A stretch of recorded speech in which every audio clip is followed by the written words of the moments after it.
ഡൽഹി ചെങ്കോട്ടയ്ക്ക് സമീപമുണ്ടായ സ്ഫോടനം അത് ചാവേർ ആക്രമണമാണ് എന്നാണ് സൂചന. സ്ഫോടനത്തിന് കാരണം ഉഗ്രശേഷിയുള്ള സ്ഫോടക വസ്തുക്കളാണ് എന്ന നിഗമനത്തിലേക്ക് ഏജൻസികൾ എത്തുകയാണ്. കാറിന്റെ CCTV ദൃശ്യങ്ങൾ ശേഖരിച്ചിരിക്കുന്നു. കാർ ചെങ്കോട്ടയ്ക്ക് സമീപം പാർക്കിങ്ങിലെത്തിയത് വൈകിട്ട് 3:19 അങ്ങനെ പുതിയ ചില വിവരങ്ങൾ കൂടി പുറത്തു വരുന്നുണ്ട്. ബൽറാം, ഇത് ചാവേർ ആക്രമണമാണ് എന്ന നിഗമനത്തിലേക്ക് വിവിധ ഏജൻസികൾ പോവുകയാണോ ബൽറാം?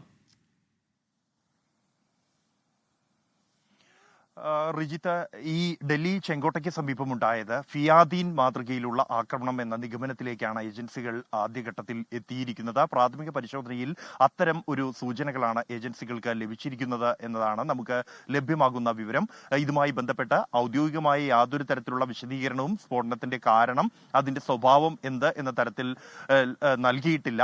എന്നാൽ അന്വേഷണ ഏജൻസികൾ കഴിഞ്ഞ ദിവസം ശേഖരിച്ച തെളിവുകളുടെ അടിസ്ഥാനത്തിൽ ഈ സ്ഫോടനത്തിനായി ഉപയോഗിച്ചത് ഉഗ്രശേഷിയുള്ള സ്ഫോടക വസ്തുക്കളാണെന്ന് വ്യക്തമായിട്ടുണ്ട്. അതോടുകൂടി തന്നെ ഇതൊരു അപകടമാകാനുള്ള സാധ്യത ഏതാണ്ട് പൂർണ്ണമായും തന്നെ തള്ളിക്കളയുന്നു. ഉഗ്രശേഷിയുള്ള സ്ഫോടക വസ്തുക്കൾ ഈ കാറിൽ ഉണ്ടായിരുന്നു. അത് വലിയ അളവിൽ സ്ഫോടക വസ്തുക്കൾ ഈ കാറിൽ ഉണ്ടായിരുന്നു എന്ന് തന്നെയാണ് ഈ അന്വേഷണ ഏജൻസികളുടെ അന്വേഷണത്തിൽ കണ്ടെത്തിയിരിക്കുന്നത്. അതുകൊണ്ട് തന്നെയാണ്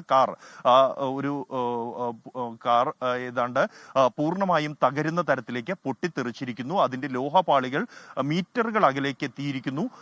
അവിടെ ഉണ്ടായിരുന്ന അല്ലെങ്കിൽ ഈ സ്ഫോടനത്തിൽ മരിച്ച ആളുകളുടെ മൃതദേഹങ്ങൾ ഏതാണ്ട് പൊട്ടിച്ചിതറിയ നിലയിലായിരുന്നു. ഇതെല്ലാം തന്നെ ഈ ഒരു സ്ഫോടനത്തിന് ഉപയോഗിച്ചത് ഉഗ്രശേഷിയുള്ള സ്ഫോടക വസ്തുക്കളാണ് എന്ന കാര്യം ഏതാണ്ട് വ്യക്തമാണ്. അത് ഔദ്യോഗിക സ്ഥിരീകരണം ഈ വിഷയത്തിൽ വരേണ്ടതുണ്ട്.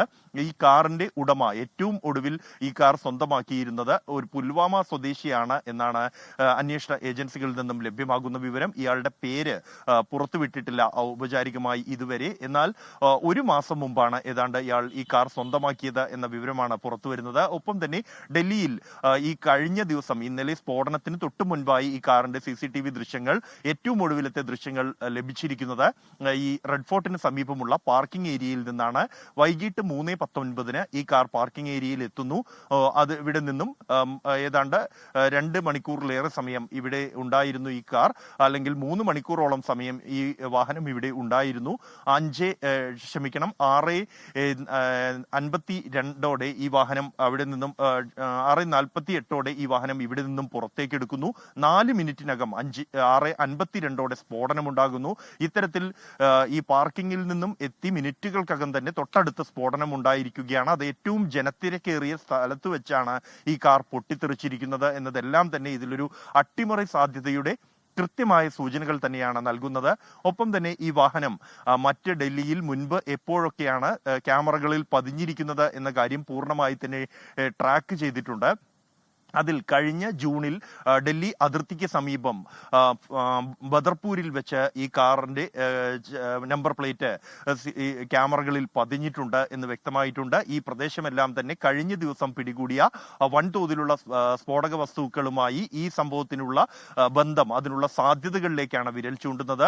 ഇതിന് സമീപം ഫരീദാബാദിൽ വെച്ചാണ് വലിയ തോതിലുള്ള സ്ഫോടക വസ്തുക്കൾ കാറിലും വിവിധ ഇടങ്ങളിലുമായി പിടികൂടിയിരിക്കുന്നത്.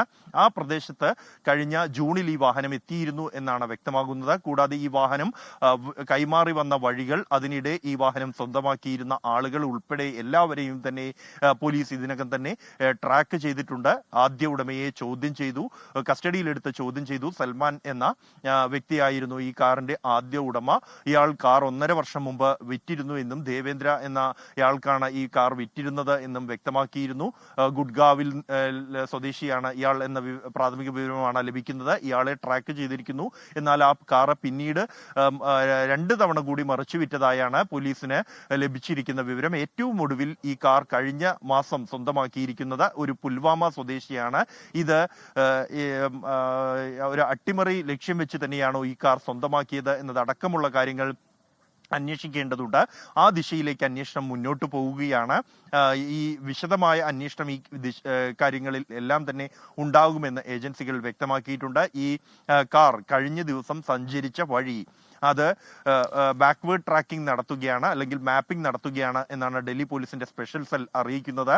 സ്ഫോടനം നടന്ന സ്ഥലം മുതൽ പിന്നിലേക്ക് ഈ കാർ ഏത് ദിശയിൽ നിന്ന് എവിടെ നിന്ന് വന്നു, ആരെല്ലാം ഇതിൽ കയറി തുടങ്ങിയ കാര്യങ്ങൾ എല്ലാം തന്നെ ഡൽഹി പോലീസിന്റെ സ്പെഷ്യൽ സെൽ ട്രാക്ക് ചെയ്തുകൊണ്ടിരിക്കുന്നു. അതിൽ വിവിധ CCTV ക്യാമറകൾ ഡൽഹിയിലും ഡൽഹിക്ക് പുറത്തുമുള്ള ഇടങ്ങളിൽ റോഡുകളിലുള്ള CCTV ക്യാമറ ദൃശ്യങ്ങൾ ഉൾപ്പെടെയുള്ളവ ഏജൻസികൾ ശേഖരിച്ചു കൊണ്ടിരിക്കുകയാണ്. അത് പരിശോധിക്കുന്നതിലൂടെ പൂർണ്ണമായും ഈ ഒരു ക്ഷമിക്കണം. ശരി, ബൽറാം നെടുങ്ങാടിയാണ് വിശദാംശങ്ങൾ പങ്കുവെക്കുന്നത്. സാവധാനം നീങ്ങിയ വാഹനം പിന്നീട് ഈ സിഗ്നലിന് സമീപം എത്തുമ്പോൾ വലിയ പൊട്ടിത്തെറി ഉണ്ടാവുകയായിരുന്നു, സ്ഫോടനം ഉണ്ടാവുകയായിരുന്നു. കാർ ഒരു അഗ്നിഗോളമായി മാറുന്നതും സമീപത്തുണ്ടായിരുന്ന വാഹനങ്ങൾക്കൊക്കെ തീപിടിക്കുന്നതുമൊക്കെ നമ്മൾ കണ്ടിരുന്നു. 8 മരണമാണ് സ്ഥിരീകരിച്ചിരിക്കുന്നത്. മറ്റൊന്ന് നമുക്ക് തേടേണ്ട വിശദാംശം ഈ ആശുപത്രിയിലുള്ളവരുടെ ആരോഗ്യനില സംബന്ധിച്ചുള്ള വിവരങ്ങളാണ്. ഔദ്യോഗികമായി സ്ഥിരീകരിക്കപ്പെട്ടത് 8 മരണമാണ്. പക്ഷേ ഇന്നലെ പുറത്തുവന്ന വിവരങ്ങളിൽ ചിലരുടെ ആരോഗ്യനില അതീവ ഗുരുതര സ്വഭാവത്തിലുള്ളതാണ് എന്ന വിവരങ്ങളൊക്കെ പുറത്തു വന്നിരുന്നു. ഈ കാർ കേന്ദ്രീകരിച്ചുള്ള അന്വേഷണമാണ് ഇതിൽ പ്രധാനം. അതിൻ്റെ വിവിധ ഘട്ടങ്ങളിലായി നിരവധി ഉടമകൾ അതിനുണ്ടായിട്ടുണ്ട്. അവരെയൊക്കെ ഈ സമയത്ത് കണ്ടെത്താൻ ഏജൻസികൾക്ക് കഴിഞ്ഞിട്ടുണ്ട്. അവരിൽ നിന്ന് വിവരങ്ങൾ ശേഖരിക്കുന്ന നടപടിയിലേക്ക് അന്വേഷണ സംഘം കടന്നിട്ടുണ്ട്. വാഹനം കേന്ദ്രീകരിച്ചുള്ള അന്വേഷണത്തിൽ നിർണായകമായ വിവരങ്ങൾ ഏജൻസികൾക്ക് ലഭിക്കുന്നു. ഇതൊരു ആസൂത്രണ സ്വഭാവത്തിലുള്ള സ്ഫോടനം തന്നെയാണ് എന്ന നിഗമനത്തിലേക്ക് ഏജൻസികൾ എത്തുന്നു എന്നാണ് നമ്മൾ മനസ്സിലാക്കുന്നത്. CCTV ദൃശ്യങ്ങളടക്കം ഈ വാഹനം വന്ന വഴിയും ഈ വാഹനം സഞ്ചരിച്ച സമയവുമൊക്കെ വിവിധ അന്വേഷണ ഏജൻസികൾ ഇതിനോടകം കണ്ടെത്തിയിട്ടുണ്ട്. അതിൻ്റെ ഉടമകളെ കേന്ദ്രീകരിച്ചുള്ള അന്വേഷണവും നടക്കുകയാണ്. പുൽവാമ സ്വദേശിയാണ് ഈ വാഹനം ഏറ്റവും ഒടുവിലായി സ്വന്തമാക്കിയത് എന്നുള്ളത് പ്രധാനപ്പെട്ട വിവരമാണ്. ഡൽഹി പോലീസിൻ്റെ സ്പെഷ്യൽ സെല്ലും ഡൽഹി പോലീസിൻ്റെ ക്രൈംബ്രാഞ്ചും NIA-യും ജമ്മു കശ്മീരിൻ്റെയും UP പോലീസിൻ്റെയും ATS വിഭാഗവും ഒക്കെ അങ്ങനെ പല തലങ്ങളിലായി ഇതിൻ്റെ അന്വേഷണം മുന്നോട്ട് കൊണ്ടുപോവുകയാണ്. എല്ലാ വശങ്ങളും പരിശോധിക്കും എന്ന് ഇന്നലെ കേന്ദ്ര ആഭ്യന്തരമന്ത്രി അമിത്ഷാ വ്യക്തമാക്കിയിരുന്നു. ചാന്ദിനി ചൗക്കിലെ തിരക്കേറിയ മാർക്കറ്റൊക്കെ അതിന് സമീപത്ത് തന്നെ ഉണ്ട്. എന്താണ് ഈ ആക്രമികൾ ലക്ഷ്യം വെച്ചത് എന്നത് സംബന്ധിച്ചൊക്കെയുള്ള വിവരങ്ങൾ പുറത്തു വരേണ്ടതുണ്ട്. ഈ പൊട്ടിത്തെറിച്ച കാറിൽ 3 പേരാണ് ഉണ്ടായിരുന്നത് എന്ന് സ്ഥിരീകരിക്കാത്ത വിവരം പുറത്തു വരുന്നുണ്ട്. അതിലൊക്കെ ഒരു ഔദ്യോഗിക സ്ഥിരീകരണം ഇനി ഉണ്ടാകേണ്ടതുണ്ട്.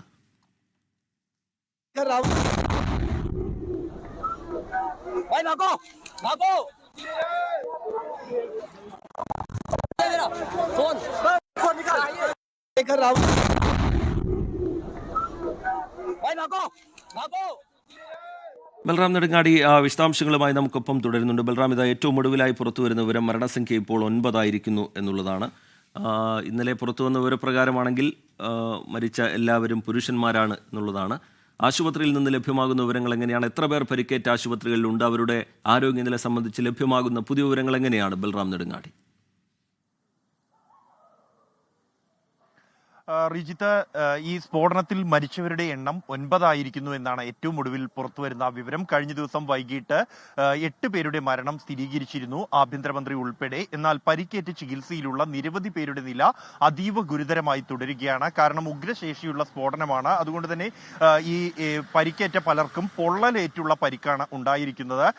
ഈ സംഭവ സ്ഥലത്തുണ്ടായിരുന്ന 6 കാറുകളും 8 മോട്ടോർ സൈക്കിളുകളും 3 ഓട്ടോകളുമാണ് ഈ സ്ഫോടനത്തെ തുടർന്ന് കത്തിയമർന്നത്. അതുകൊണ്ട് തന്നെ പൊള്ളലേറ്റുള്ള പരിക്കാണ് ഭൂരിഭാഗവും.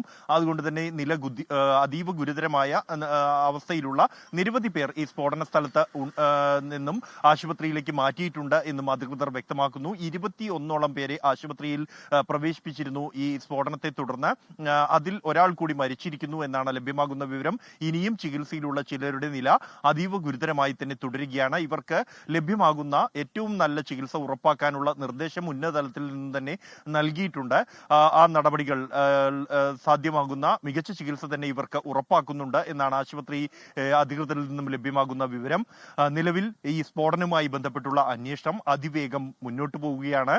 പ്രധാനമായും ഈ സ്ഫോടനത്തിന് ഉപയോഗിച്ച വാഹനം ട്രാക്ക് ചെയ്തിരിക്കുന്നു. അത് ഇതുവരെ കൈവശം വെച്ച അതിന്റെ മുഴുവൻ ഓണർമാരെയും ഉടമസ്ഥരെയും കണ്ടെത്താൻ അന്വേഷണ സംഘത്തിന് കഴിഞ്ഞിരിക്കുന്നു. അതിൽ ബഹുഭൂരിഭാഗം പേരെയും ഇതിനകം തന്നെ ചോദ്യം ചെയ്യലും പൂർത്തിയാക്കി കഴിഞ്ഞിട്ടുണ്ട്.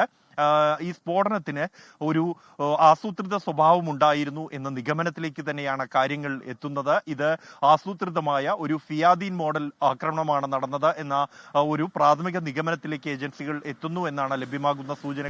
ലോകത്തെവിടെയായാലും ഏത് സമയത്തും 24 വാർത്തകളും ഓഗ്മെന്റഡ് റിയാലിറ്റി പാക്കേജുകളും എക്സ്പ്ലെയിനറുകളും വിശദമായി കാണാൻ ഞങ്ങളുടെ യൂട്യൂബ് ചാനൽ നിങ്ങൾക്ക് സബ്സ്ക്രൈബ് ചെയ്യാം.